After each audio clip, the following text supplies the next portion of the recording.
कुछ मीडिया और social media पर प्रचार किया जा रहा है कि श्रीलंका में जारी अव्यवस्था और संकट को काबू पाने के लिए भारत अपनी सेना वहां भेज सकता है, लेकिन भारतीय उच्चायोग ने ऐसी खबरों को बेबुनियाद बताया है। पूरी रिपोर्ट देखिए।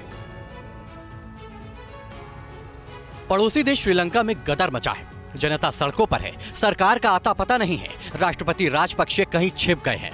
भुखमरी और महंगाई से बेहाल जनता का गुस्सा जगह जगह फूट रहा है। ऐसे में अफवाहों का बाजार भी गर्म है। कुछ मीडिया और सोशल मीडिया पर प्रचार किया जा रहा है कि श्रीलंका में जारी अव्यवस्था और संकट को काबू करने के लिए भारत अपनी सेना वहां भेज सकता है। भारतीय उच्चायोग ने ऐसी खबरों को बेबुनियाद बताया है। भारतीय उच्चायोग ने ट्वीट कर साफ किया कि इस तरह की बातें भारत की सोच के बिल्कुल उलट है, इसमें बिल्कुल भी दम नहीं है। इस बीच भारतीय विदेश मंत्रालय के प्रवक्ता ने साफ शब्दों में कहा है कि इस संकट में भारत श्रीलंका के लोगों के साथ खड़ा है। भारत श्रीलंका में जारी संकट के संवैधानिक और लोकतांत्रिक दायरे में समाधान का समर्थन करता है। फिलहाल श्रीलंका में अफरा तफरी का माहौल है। महंगाई से त्रस्त जनता दाने दाने को मोहताज हो गई है। बड़ी संख्या में श्रीलंकाई एक वक्त का भोजन कर रहे हैं। अस्पतालों में जीवन रक्षक दवाएं नहीं हैं। पेट्रोल डीजल की भारी किल्लत हो चुकी है। और वहीं श्रीलंका संकट पर टीम 9 भारतवर्ष से बोले सनत जयसूर्या, राष्ट्रपति और प्रधानमंत्री को तुरंत इस्तीफा देना चाहिए।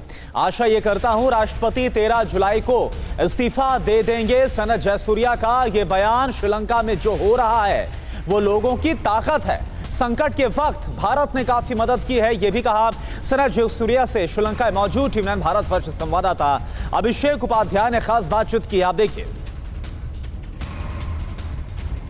Some people has occupied the president house, they have occupied the prime minister house.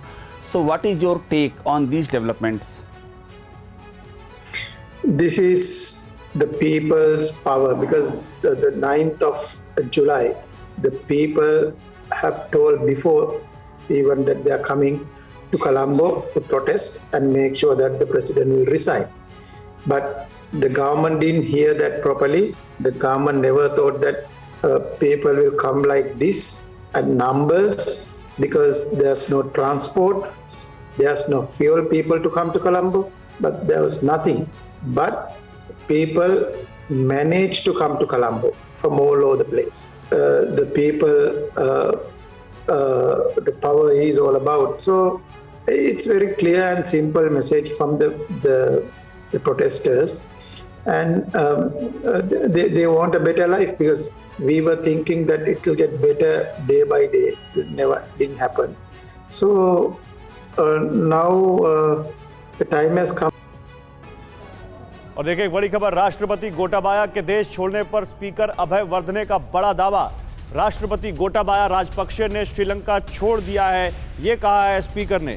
राष्ट्रपति गोटाबाया एक नजदीकी देश में है। स्पीकर ने बहुत बड़ा दावा किया, बुधवार तक श्रीलंका वापस आ जाएंगे राष्ट्रपति, ये दावा किया स्पीकर ने।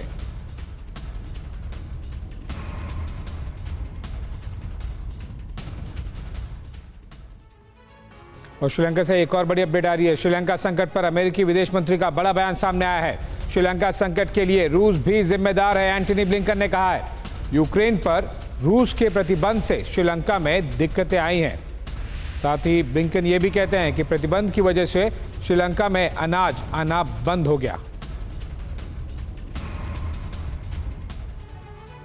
क्या श्रीलंका संकट के लिए रूस भी जिम्मेदार है? क्या श्रीलंका में मचे हाहाकार के लिए पुतिन जिम्मेदार है? क्या यूक्रेन पर रूस के प्रतिबंधों से श्रीलंका में संग्राम शुरू हुआ? क्या यूक्रेन और रूस के बीच युद्ध ने श्रीलंका के हालात को गंभीर बनाया? श्रीलंका संकट पर अमेरिकी विदेश मंत्री ने बड़ा बयान दिया है। अमेरिकी विदेश मंत्री एंटनी ब्लिंकन ने श्रीलंका संकट के लिए रूस को भी जिम्मेदार ठहराया है। एंटनी ब्लिंकन ने कहा कि यूक्रेन पर रूस के प्रतिबंध से श्रीलंका संकट शुरू हुआ। एंटनी ब्लिंकन के मुताबिक यूक्रेन पर रूसी प्रतिबंधों की वजह से श्रीलंका में अनाज आना बंद हो गया। बैंकॉक के दौरे पर गए एंटनी ब्लिंकन ने श्रीलंका संकट के लिए पुतिन को भी जिम्मेदार ठहराया। ब्लिंकन ने कहा कि रूस के यूक्रेन पर किए गए हमले का प्रभाव हर जगह दिख रहा है। ब्लिंकन के मुताबिक श्रीलंका में जारी आर्थिक संकट भी इनमें से एक हो सकता है। यूक्रेन के अनाज निर्यात पर रूस के प्रतिबंध से श्रीलंका भी प्रभावित हुआ है। ब्लिंकन ने आशंका जताई कि यूक्रेन युद्ध से आने वाले समय में दूसरे संकट भी पैदा हो सकते हैं।